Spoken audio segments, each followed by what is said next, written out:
শক্ত করে লাঠি হাতে দাঁড়িয়ে থাকবেন, বাঁশের কেল্লার লাঠি, তিতুমিরের লাঠি নিয়ে প্রত্যেকটা মোড়ে মোড়ে, প্রত্যেকটা সেন্টারে সেন্টারে, প্রত্যেকটা বাজারে বাজারে, প্রত্যেকটা মোড়ে মোড়ে, প্রত্যেকটা জায়গায় যেখানে নাস্তিকদের আনাগোনা, যেখানে নাস্তিকরা মুসলমানদেরকে পিছলে ফেলার চেষ্টা করবে, তিতুমিরের বাঁশের লাঠি দিয়ে এই নাস্তিকদের কোমর ভেঙে দিয়ে কোরআনের বিজয় মুসলমানরা ছিনিয়ে আনতে পারেন। কথা ঠিক কিনা?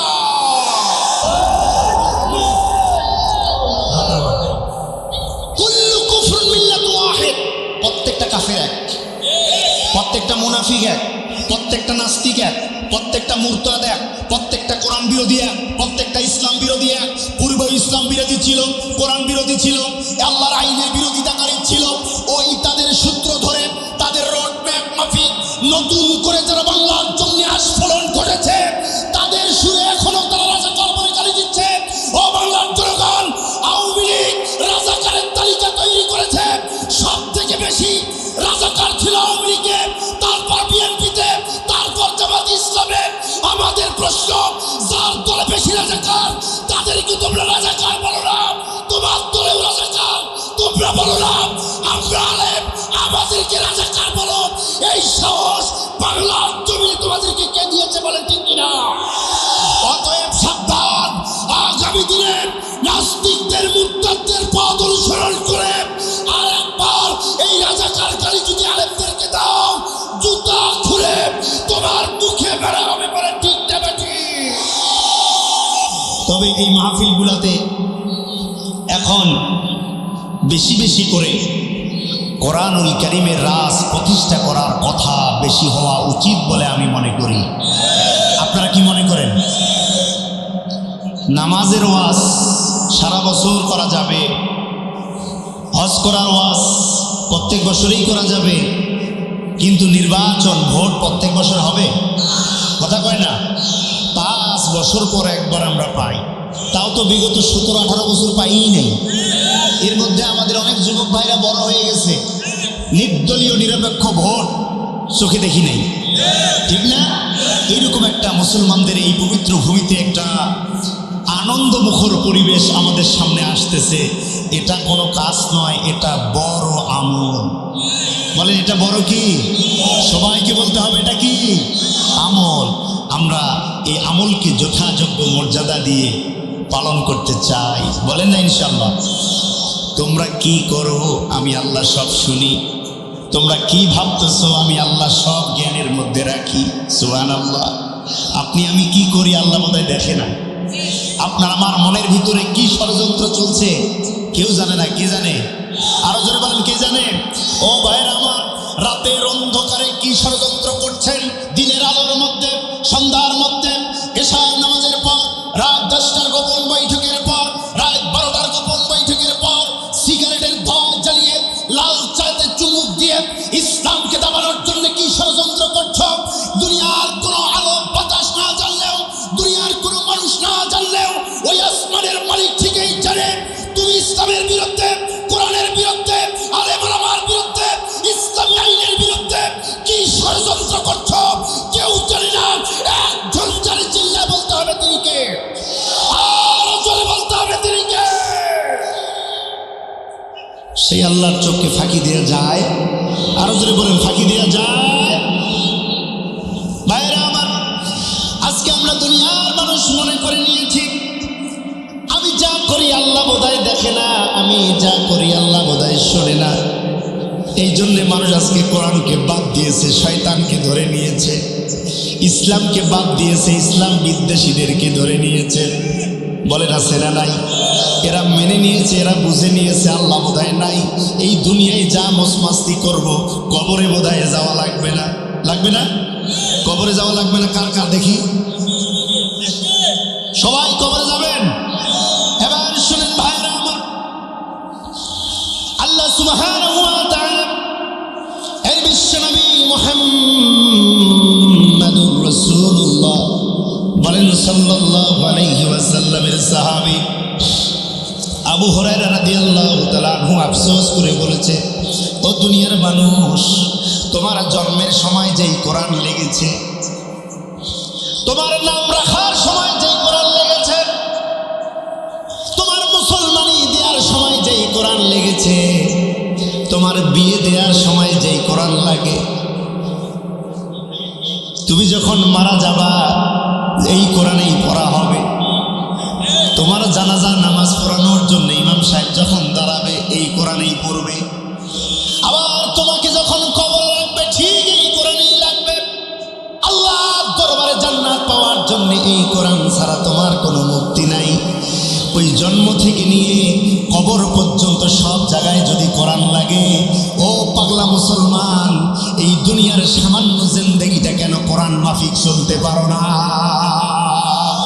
বলেন চলার দরকার আছে না নাই? আরো সবাইকে চিল্লায় বলতে হবে, এই জমিনটা কোরআন দিয়ে চলুক, এটা আমরা সবাই চাই কি চাই না? যেহেতু জন্ম, মৃত্যু, বিয়া, বার্ষিকী, সুন্নতে খাতনা, নাম রাখা, আকিকা সব জায়গায় কোরআন লাগে, আর রাজনীতিতে কোরআন লাগে না। এই পাগলা, তো কে বুঝাইছে? কে বুঝাইছে যে কোরআন দিয়ে রাজনীতি চলে না? কে বুঝাইছে? বুঝাইছে একদল, তারা পূর্বেও নাস্তিক ছিল, এখনো নাস্তিক। আগামী দিনে এই নাস্তিকদের ইসলাম পালারা ভরি আঙুল দেখাবে। কথা কয় না? কি আঙুল দেখাবে? এরা বলে স্পষ্ট ভাষায় যে আমরা শরীয়ত টরিয়ত মানি না, আমরা শরীয়ত বুঝি না, শরীয়ত মানি না, শরিয়া আইনে আমরা বিশ্বাসী না। কেউ যদি শরীয়ত না মানে ও কিন্তু আর মুসলমান থাকে না। কেউ যদি, ভালো করে বুঝেন, কেউ যদি শরীয়ত না মানে সে মুসলমান থাকে, সে বিধর্মী হয়ে যায়, অমুসলিম হয়ে যায়। আর আগামী দিনে মুসলমানরা অমুসলিমকে ভোট দেবে না। কি পাকা কথা না কাঁচা কথা? হিসাব বরাবর যারা বলে আমরা শরিয়া আইন চাই না, মানি না, তারা অমুসলিম। আর অমুসলিমকে মুসলমান ভোট দেবে না। এর থেকে খোলামেলা কথা কিছু হতে পারে না মুসলমান।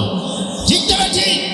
যারা মুসলমান হয় অমুসলিমকে ভোট দিবা, তাহলে বুঝতে হবে তুমি কোন কোয়ালিটির, কোন কাতারের মুসলমান, তাহলে বোঝা যাবে। ঠিক দেবে ঠিক? অতএব আল্লাহ সূরা বাকারার 256 নম্বর আয়াতে কারিমায় বলে, ফামান ইয়াকফুর বিত্তাগুত, শয়তানকে বাদ দাও। মানুষের তৈরি আইন যারা বানিয়েছে তাদেরকে বাদ দাও। মানুষের তৈরি করা মতবাদকে বাদ দাও। যেখানে কোরআন নাই সেটা বাদ দাও, যেখানে ইসলাম নাই সেটা বাদ দাও, যেখানে আউযুবিল্লাহ নাই বাদ দাও, যেখানে বিসমিল্লাহ নাই বাদ দাও, যেখানে আলেম ওলামা নাই বাদ দাও। যারা কোরআনের আইন মানে না তাদেরকে বাদ দাও, যারা ইসলাম সহ্য করতে পারে না তাদেরকে বাদ দাও। ফামান ইয়াকফুর বিত্তাগুত, চিল্লায় বলতে হবে ঘোষণাটা কার? আমি মোল্লার ঘোষণা না।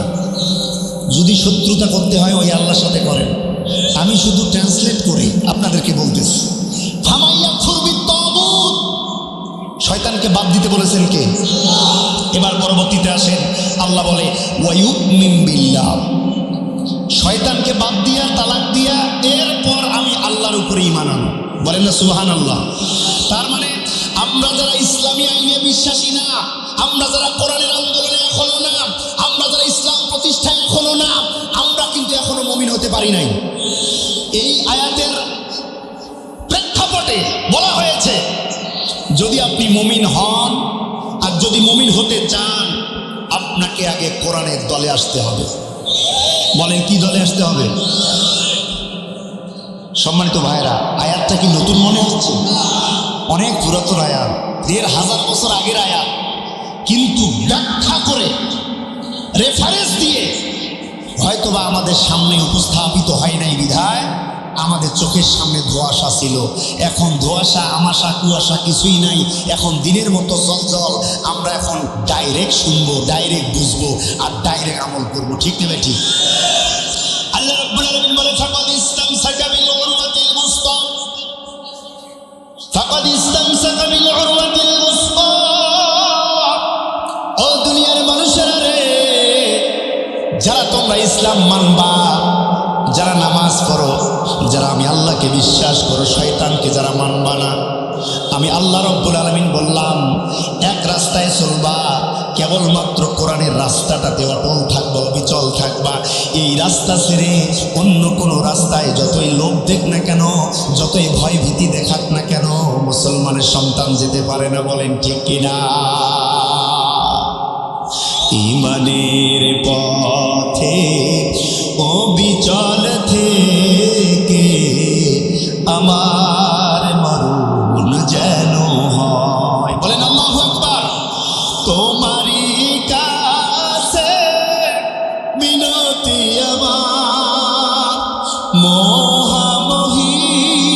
দয়াময় ইমানের পথে অবিচল থেকে আমার মরণ যেন হয়। বলেন না আমিন। আর একবার চিৎকার করে বলেন না আমিন। আলহামদুলিল্লাহ। ভালো আছেন ভাই? সভাপতি সহ আমরা বক্তা শ্রোতা যারা আছি সবাই কোরআনের দল করি তো?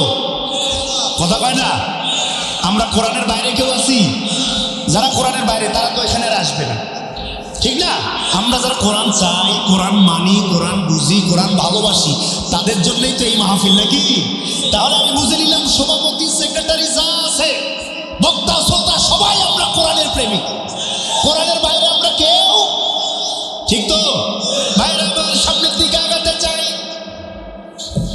আল্লাহ রাব্বুল আলামিন কোরআনুল কারীমের ওই আয়াতে কারিমার মধ্যে বলে ফাকাদিস্তামসাকা বিল উরওয়াতিল উসকা।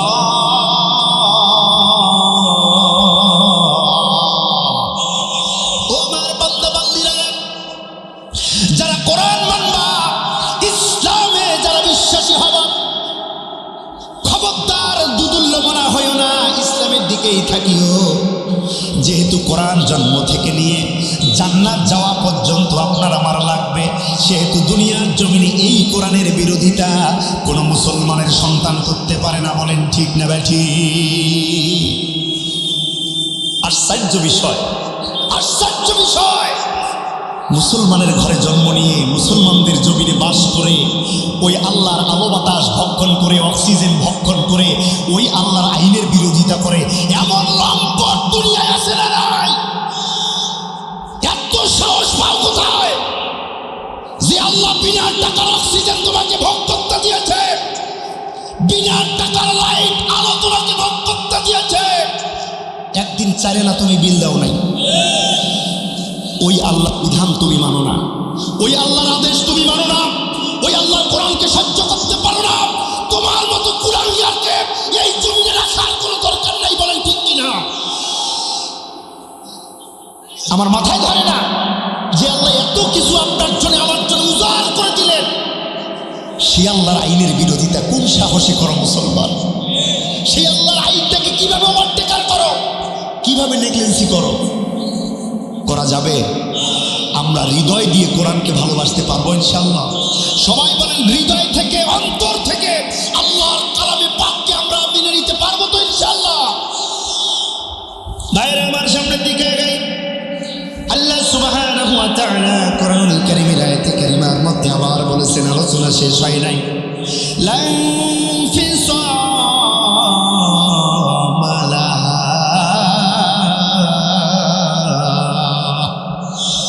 ছিটকে যেও না, এই রাস্তা থেকে পিছলে যেও না। লাম ফিসামা লাহা, পূর্বে ছিল কোরআনের দলে, যখন দেখেছে এই গণেশ উল্টে গেছে, কোরআনের দল বাদ দিয়ে এখন নাস্তিকের দল, এমন পাক্কা সাচ্চা কিছু মুসলমান বোধহয় নাই জল ঢাকায় আছে। এদের দিকে খেয়াল করে রব্বুল আলামিন বলেছে লাম ফিসামা লাহা, দল পাল্টাইস না, চেহারা চেঞ্জ করিস না, আদর্শকে বিক্রি করে দিস না রে মুসলমান। যেই কোরআন তোমার জন্মে রেখেছে, যেই কোরআন দিয়েই তোমার আব্বা তোমার আম্মাকে বিয়ে করেছে, যেই কোরআন দিয়েই তোমার কানে আযান দিয়ে তুমি জমিনে এসেছো, আবার মরার সময় যেই কোরআন দিয়েই তোমাকে কবরে রাখা হবে, কোন সাহসে আল্লাহর এই জমিনে কোরআনের বিরোধিতা করতে পারো? বলেন ঠিক না ব্যাঠি?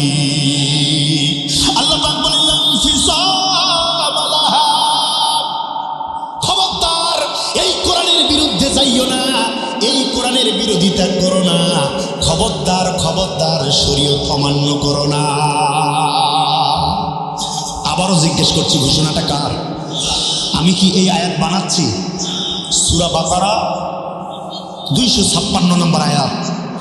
যার বাড়িতে যে অনুবাদের বই আছে পরে দেখবেন, আর যদি তাফসির থাকে তাহলে তো কথাই নাই। আমি একটা তাফসিরের নাম বলছি, তাফসিরে মাযহারি। আল্লামা সানাউল্লাহ পানিপতি রহমাতুল্লাহি আলাইহি লিখেছেন 19 খণ্ডের তাফসির। কয় খণ্ড? 19 খণ্ড।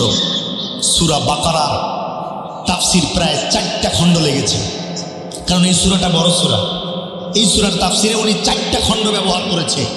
তার 3 নাম্বার খণ্ডে যে আপনারা পাবেন 3টা টিকা।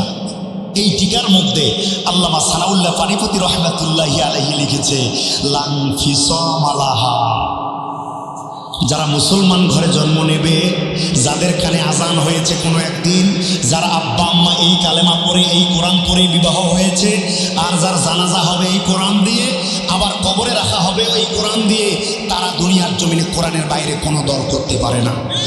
আর আপনারা বলতে হবে ঠিক না ঠিক? তাহলে কোরআনের বাইরের দল যারা তোমরা করছো, তোমরা কি মুসলমান না? তোমরা কি এ জাতি জানতে চাই? তোমরা তো তোমাদের পরিচয় তো তোমরা আবার নিজেই দিয়েছো, আমি মুসলমানও না, আমি হিন্দুও না। বলছে কি বলে নাই?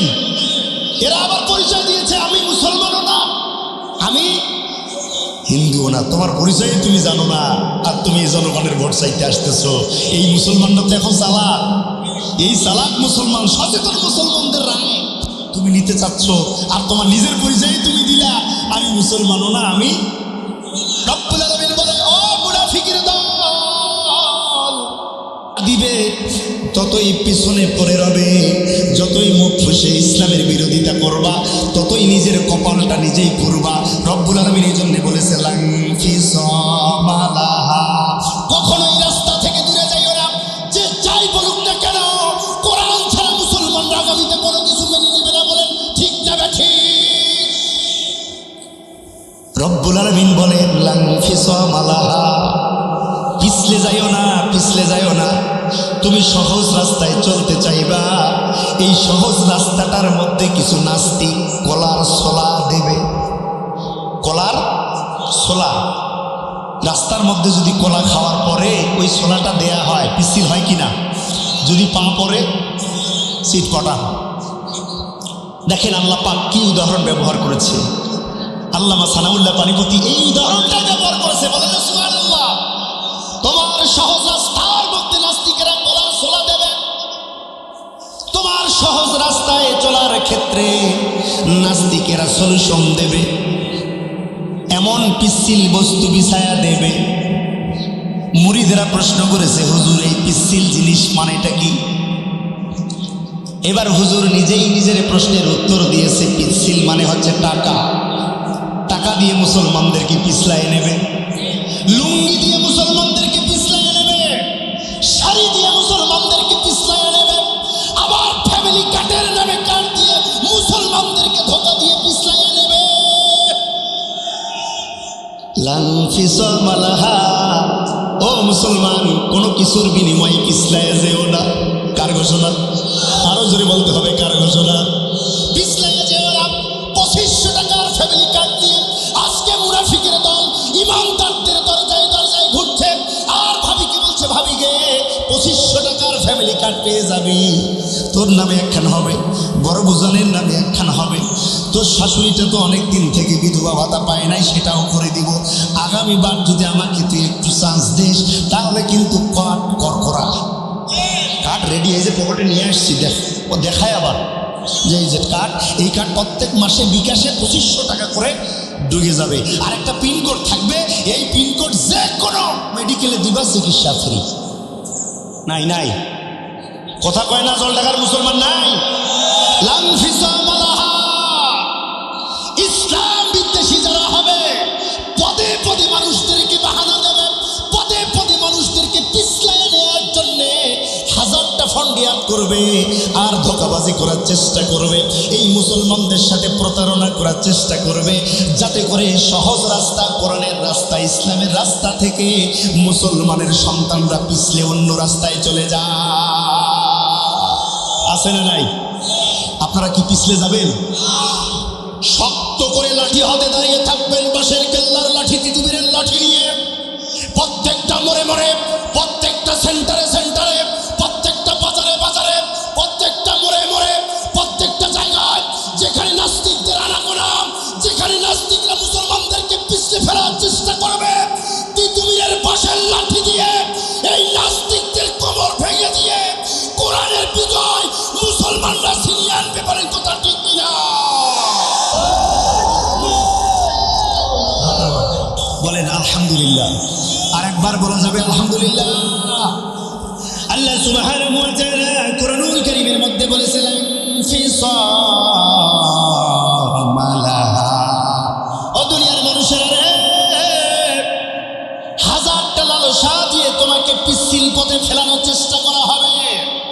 কলার ছোলা দিয়ে পিচ্ছিল করে ফেলানো হবে, আবার পিচ্ছিল বস্তু দিয়ে তোমাদেরকে ডাইভার্ট করানোর চেষ্টা করা হবে।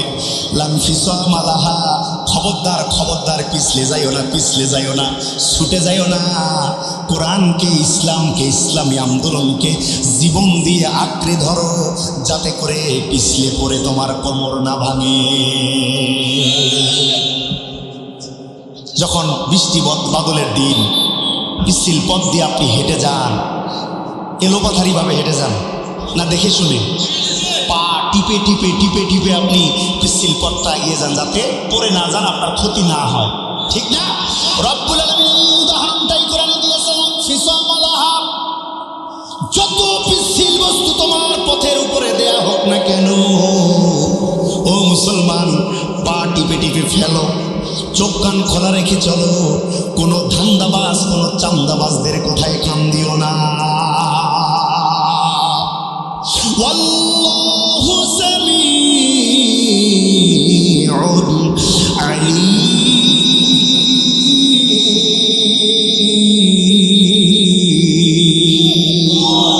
তোমরা কি করছো? আমি আল্লাহ সব দেখি, সব জানি, আমার জ্ঞানের বাইরে কিছু না। তোমরা কি গালি দিচ্ছ ইসলামকে আমি জানি। পূর্বের দিনেও আলেমদের রাজাকার বলা হচ্ছে, এখনো নতুন নাস্তিকের বাচ্চারাও ইমানদারদেরকে একইভাবে রাজাকার বলছে, বলেন ঠিক কিনা? আল্লাহ বলছে আল্লাহু সামিউন আলীম, আমি শুনি, আমি সব শুনি। হাসিনা কি গালি দিয়েছে সেটাও শুনেছি, তার সুর ধরে নতুন নাস্তিকেরাও তোমাদেরকে ওই রাজাকারই বলতেছে, এটাও আমি আল্লাহ শুনি কি শুনি না? আল্লাহর নাম সামির, আল্লাহর নাম বাসির। এরা মনে করেছে আল্লাহ তো শুনবে না, এদেরকে আমি গালি দিয়ে দিই।